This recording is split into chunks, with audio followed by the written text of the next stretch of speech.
कर्नाटक का बसव कल्याण नगर। ये नगर अपने आप में अद्भुत संकल्पना और चमकता इतिहास समेटे है। ऐसा इतिहास जो आज भी उतना ही प्रासंगिक है।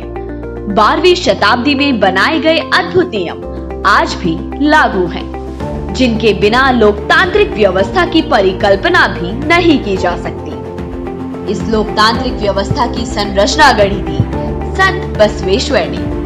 संत बसवेश्वर, जिन्हें दक्षिण भारत के लोग विश्व गुरु मानते हैं। नगर के बाहर उनकी 108 फीट ऊंची भव्य प्रतिमा मौजूद है, जो बीदर जिले के बसव कल्याण नगर के आकर्षण का मुख्य केंद्र है। और यही मौजूद है विश्व की पहली संसद। जी हाँ, सही सुना आपने, सबसे पहली संसद। मैग्ना कार्टा से भी पहले भारत के महान संत, समाज सुधारक, दार्शनिक बसवेश्वर ने 12वीं शताब्दी में ही इसकी स्थापना कर दी थी। इस संसद का नाम रखा गया था अनुभव मंडप। अनुभव मंडप में सामाजिक, आर्थिक, राजनीतिक और धार्मिक मुद्दों पर चर्चा की जाती। यहाँ शरण अर्थात संसद के सदस्य एक साथ बैठकर एक लोकतांत्रिक ढांचे में समाजवादी सिद्धांतों पर अपने अपने विचार रखते। अनुभव मंडप के प्रधानमंत्री थे स्वयं संत बसवेश्वर और मंडप के राष्ट्रपति चुने गए थे महान योगी प्रभुदेवा। कहते हैं इस मंडप में एक स्पीकर भी होता था। वर्तमान की संसद और 12वीं शताब्दी की संसद में मात्र इतना अंतर है कि आज के समय चुनाव वोटिंग के माध्यम से होता है, जबकि तब संसद के प्रमुख लोग ही सदस्यों का चुनाव करते थे।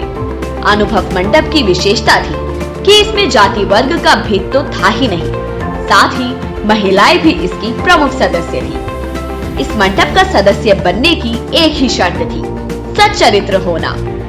महान कवित्री और संत अक्क महादेवी भी अनुभव मंडप की सदस्य थी। इस संसद का काम था राज्य और राष्ट्र के हित और उन्नति के लिए सभी को एकजुट होकर काम करने के लिए प्रेरित करना। ಈ ಅನುಭವ ಮಂಟಪ ಜನಸಭಾ ನಾಡಿನ ಮತ್ತು ರಾಷ್ಟ್ರದ ಉನ್ನತಿಗೆ ಹಾಗೂ ಅಭಿವೃದ್ಧಿಗೆ ಪುರಗಾವಗಿ ಕೆಲಸ ಮಾಡುತ್ತದೆ। यानी ये अनुभव मंटपम एक ऐसी जनसभा है जो राज्य और राष्ट्र के हित में और उनकी उन्नति के लिए सभी को एकजुट होकर काम करने के लिए प्रेरित करती है। 900 वर्ष पहले महिलाओं और शोषितों के हित की लड़ाई लड़ने वाले संत बसवेश्वर सामाजिक समरसता को बहुत महत्व देते थे। वे कहते थे, इवनारव इवनारव इवनारव एन डेर्या, इवनेमव इवनेमव इवनेमव एंडेनिस्या। अर्थात किसी को भी यह कौन है, यह कौन है, यह कौन है, ऐसा मत पूछो। सभी के बारे में यही सोचो कि वह अपना है, अपना है, अपना ही है। महान क्रांतिकारी संत बसवेश्वर का जन्म विक्रम संवत 1188 में कर्नाटक के बागेवाड़ी गांव में हुआ था, जो अब बीजापुर जिले में मौजूद है। बसवेश्वर के पिता का नाम मादरस और माता का नाम मादलांबिक था। 23 वर्ष के होने पर वे कल्याण नगर चले आए। इसी नगर को उन्होंने अपनी कर्म भूमि बनाया। भक्ति भंडारी बसवेश्वर मेधावी थे। उनकी बौद्धिकता को देखते हुए कल्याण नरेश बिज्जल ने उनको कोषाध्यक्ष बनाने का प्रस्ताव रखा, जिसे उन्होंने समाज सेवा के रूप में स्वीकार कर लिया और उसी के माध्यम से भक्ति का प्रचार करने लगे।